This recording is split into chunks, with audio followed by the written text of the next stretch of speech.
ജീവിതത്തിൽ സംഭവിക്കുന്ന പല സംഭവങ്ങളും നിമിത്തങ്ങളുമാണ് ഭാവിയെക്കുറിച്ച് നമ്മളെ അറിയിക്കുന്നു. പലരും പക്ഷേ അത് ശ്രദ്ധിക്കാറില്ലെന്ന് മാത്രം. നമ്മുടെ ജീവിതത്തിൽ ഭാഗ്യവും ഐശ്വര്യവും ഉൾപ്പെടെയുള്ള നല്ല കാര്യങ്ങൾ സംഭവിക്കുന്നതിന് മുൻപ് ഈ പറയുന്ന സൂചനകൾ എന്തെങ്കിലും വരും. വിശദമായി നോക്കാം.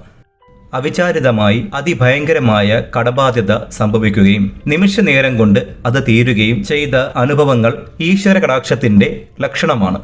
ജീവിതത്തിലെ എല്ലാ സാമ്പത്തിക പ്രശ്നങ്ങളും അവസാനിക്കുന്നതിന് മുന്നോടിയായിട്ടുള്ള നിമിത്തമാണ്. കണ്ണു തുടിക്കുന്നത് ഭാവിയെക്കുറിച്ചുള്ള ഒരു പ്രധാന ലക്ഷണമാണ്. പുരുഷന്മാരിൽ വലത് കണ്ണോ അല്ലെങ്കിൽ വലത് കൈയോ തുടിക്കുന്നതും സ്ത്രീകളിൽ ഇടത് കണ്ണോ അല്ലെങ്കിൽ ഇടത് കൈയോ തുടിക്കുന്നതും ശുഭകരമായ ഭാവിയുടെ ലക്ഷണമാണ്. ദിവസത്തിലെ ഏറ്റവും ശുഭകരമായ സമയമാണ് ബ്രഹ്മമുഹൂർത്തം. അതിരാവിലെ 3 മണി മുതൽ 5 മണി വരെയുള്ള സമയമാണ് പൊതുവെ ബ്രഹ്മമുഹൂർത്തത്തിൽ വരിക. പ്രാദേശികമായി ചില ചെറിയ വ്യത്യാസങ്ങൾ സംഭവിക്കാം. ഈ ബ്രഹ്മമുഹൂർത്തത്തിൽ സ്വാഭാവികമായി ഉണരുന്നുവെങ്കിൽ അതിനർത്ഥം ജീവിതത്തിൽ ശുഭകരമായ ഒരു വലിയ മാറ്റം സംഭവിക്കാം എന്നാണ്. ഒരുപക്ഷെ ജീവിതം തന്നെ മറ്റൊരു തരത്തിലേക്ക് ഉയർന്നേക്കാം. പ്രത്യേകിച്ച് യാതൊരു കാരണവുമില്ലാതെ പെട്ടെന്ന് ആനന്ദവും സന്തോഷവും അനുഭവപ്പെടുന്നത് ശുഭസൂചനയാണ്. ഇതിനർത്ഥം നിങ്ങളുടെ ജീവിതത്തിൽ ഉടൻ തന്നെ ആനന്ദകരമായ സമയം വരുന്നുവെന്നാണ്. ജീവിതത്തിൽ ഇതുവരെ അനുഭവിച്ചുകൊണ്ടിരുന്ന ദുഃഖങ്ങളൊക്കെ അകന്ന് സന്തോഷവും സമാധാനവും അനുഭവിക്കാൻ പോകുന്നുവെന്നാണ് ഇത് സൂചിപ്പിക്കുന്നത്.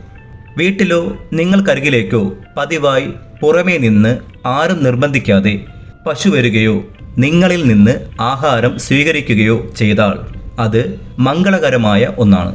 പശുക്കൾ മാത്രമല്ല, പക്ഷികളും ചെറുമൃഗങ്ങളും നിങ്ങളുടെ വീട്ടിൽ തനിയെ വന്ന് കൂടുണ്ടാക്കുന്നതും ശുഭസൂചനയാണ്. നിങ്ങളുടെ പരിസരങ്ങളിൽ പുതിയതായി പക്ഷികളുടെ ശബ്ദം കേൾക്കുന്നതും ജീവിതത്തിലെ നല്ല നാളുകൾ ആസന്നമായിരിക്കുന്നുവെന്ന് അടയാളപ്പെടുത്തുന്നു. കുഞ്ഞുങ്ങളിൽ ഈശ്വരൻ കുടികൊള്ളുന്നുവെന്നാണ് വിശ്വാസം.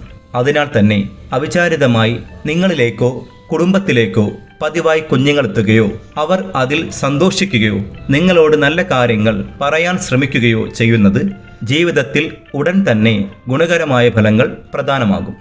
സ്വപ്നങ്ങളിൽ മന്ത്രങ്ങൾ, ശ്ലോകങ്ങൾ, സ്തോത്രങ്ങൾ, പുരാണ പാരായണങ്ങൾ, ഈശ്വരനാമങ്ങൾ എന്നിവ കേൾക്കുകയാണെങ്കിൽ അതും ഒരു ശുഭകരമായ ഒന്നാണ്. ഇത് ഗുണാത്മകമായ ഫലപ്രഭാവങ്ങൾ സൃഷ്ടിക്കും. ഇതുകൂടാതെ മണിനാദം, ശംഖനാദം, ക്ഷേത്രവാദ്യങ്ങളുടെ നാദങ്ങൾ എന്നിവ സ്വപ്നത്തിൽ കേൾക്കുന്നതും ജീവിതത്തിലെ നല്ല മാറ്റങ്ങൾക്ക് മുന്നോടിയായിട്ടുള്ള അടയാളങ്ങളാണ്.